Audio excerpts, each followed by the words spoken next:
Hello there. This is Shannon Suriano Greenwood, and I am back after being all over the place for the past week or so. So I am here today to talk about something that came up in a client meeting earlier this week. I don't know, literally all my days are all confused, about creating your best case scenario. So the reason that I'm all out of sorts is last week on Thursday through Sunday, I went on a yoga retreat, my first ever retreat in the Blue Ridge Mountains here in Virginia. And I was completely off the grid, meaning I didn't take my computer. I turned my phone off when we got there, and I didn't know what time it was. I didn't know, it was amazing. So I did that for 4 days, and then I was back for a day, and then I went to New York to go celebrate my brother opening a new store in Midtown. So if you're in New York, you need to go see it. It's called The Curated NYC, and it was amazing. And yeah, so anyway, so I've been all over the place, but it's brought me back to this best case scenario hey Lisa, topic that I wanted to talk about. So basically last week, it was Monday. Gosh, sorry. I was sitting with a client, and she was feeling stuck and feeling frustrated, and I can totally relate to how she was feeling. And the biggest challenge is she, like me, is a problem solver. So when you are naturally a problem solver, sometimes it's very difficult to see solutions without looking at just all the limitations. So what I mean by that is if you give me a ton of limitations to work within, I can come up with a solution very easily, because that's just kind of how my brain works. So if you're the budget is this tiny amount, and we only have this short period of time, and we only have these resources, and we only have this, and we only have this, that for me is kind of how I'm used to operating. So I can come up with solutions to problems very easily like that. But that's not how you want to solve problems in your work, and especially not in your life, because in those situations, the limitations are just what we see. It's not normally reality. So I'll kind of talk about what that means. So, what we did in the session together was try to come up with what really is the best case scenario. So forgetting all of the immediate challenges that are happening right now, what if there was no limitations? Would she want to change about what she's doing? And we came up in my opinion, a very good plan. So I did an exercise like this with my life coach. Gosh, it's probably been over a year ago now, where I created a visualization for my ideal day. And so it was literally taking all the limitations off. What do I want my day to actually look like? When do I want to wake up? What do I want to eat for breakfast? Who do I want to spend time with? What am I doing during that time? And when you start and you're creating this vision, it can seem totally overwhelming and totally unrealistic. But my week that I just had, and even my morning that I just had, is complete validation that it's possible. So, if you would have asked me a couple of years ago if I would have been able to easily take a week away with a 1-year-old and a 3-year-old and a business that does require me to be there to actually make money, I would have thought that you were totally crazy. But I know, and I knew when I did this visualization, that I wanted space and I wanted more support to be able to do things that I want to do. And now I have that. So you may hear spiritual teachers talking about this manifesting, right? So it's basically like that, but it's essentially getting clear about what you really want, not thinking about what can I do right now with all of the limitations that I have. So if you read The Secret or anything like that, it's kind of like that. in that, like, sometimes what you want is not as crazy and unachievable as possible. And when you talk to other humans about it, you'd be amazed at how you can come up with solutions that are very simple and straightforward.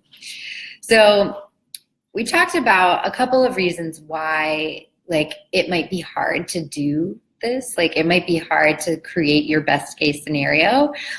And I will say one of them that, at least for me, was a thing, is your ego can get in the way.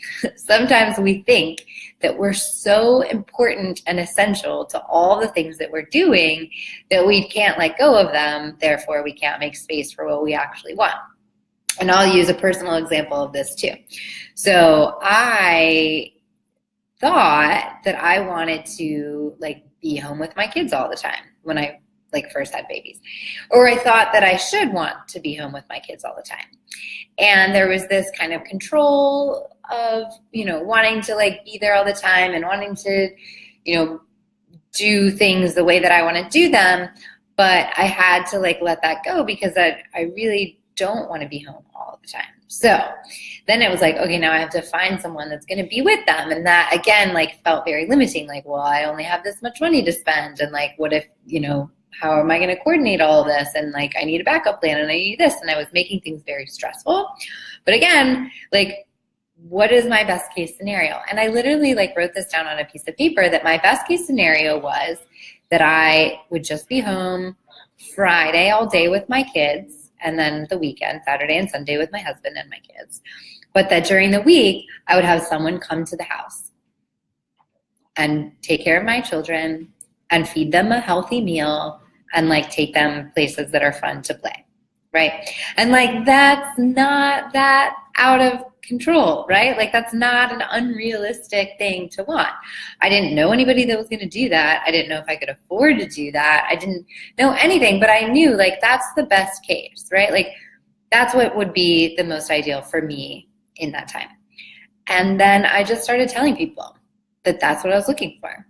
And I just told, like, literally everyone that I would talk to ever, like the lady in the line at the grocery store and, like, everyone. And so, amazing to me, a good friend of mine happened to know someone that had a young child that was basically looking for a setup similar to what I was creating in my mind, and it worked out. And it, like, was very weird, and, like, sometimes I, like, pinch myself that I can't believe it's true. But it is. And it, again, like, that's not that unrealistic thing. Like, I wasn't like, I want, like, a pet tiger and I want to, like, live on top of the Eiffel Tower in Paris, right? Like, those are not, like, real things that we want. Like, the real things that you want are not as crazy as you build them up in your mind. You just have to create your best case scenario. So, you know, some of the questions that I have, like, asked myself, like, of what my best case scenario is, what if I could make money doing work that I love with people who are awesome? What if I could find a way to never do laundry again? I haven't figured that one out yet, but I'll let you know when I do. What if I could find clients that I absolutely love to work with? If I could find collaborators that totally complement my skill sets?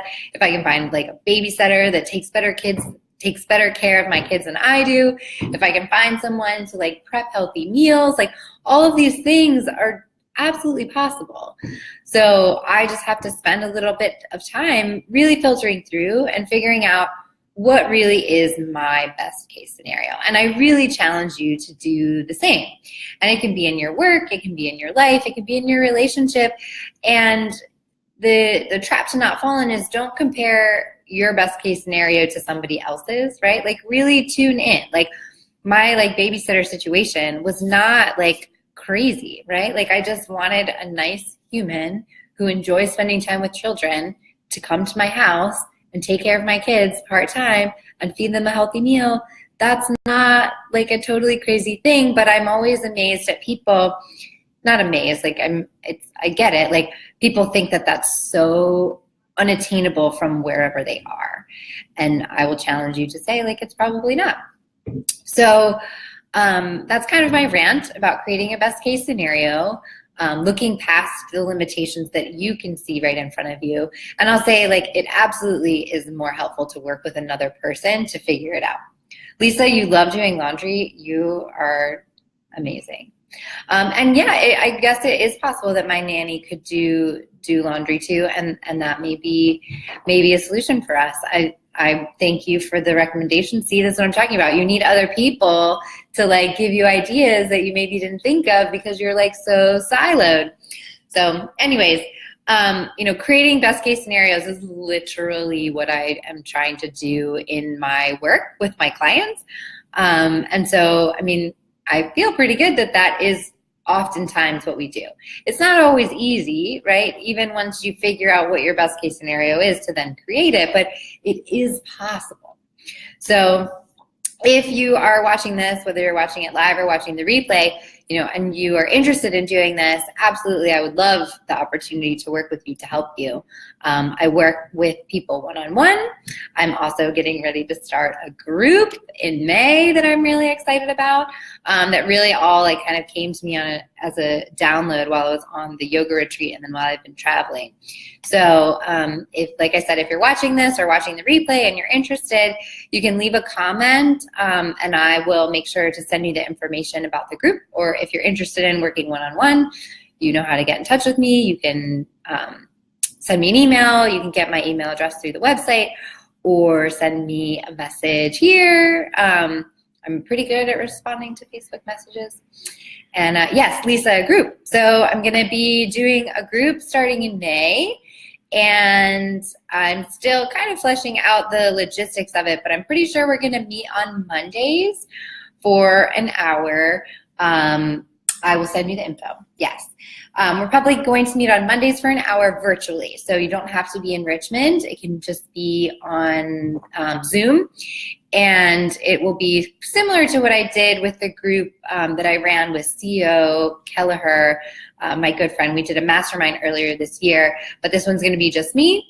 And like max 10 people. And I kind of have my list of people that I'm going to reach out to. But yes, if you're interested, Lisa, I'll send you the info. And if anyone else is, please do leave me a comment. But anyways, that's my rant for the day. I'm really trying to like get settled back into being in Richmond and not being all over the place, but I hope you all have, oh, hi, Linnea. I'm sorry, I'm jumping off, but it's so good to see you. I just drove by Charlottesville last week on my way back from my yoga retreat. So anyways, I hope you all have a wonderful rest of your week. Bye.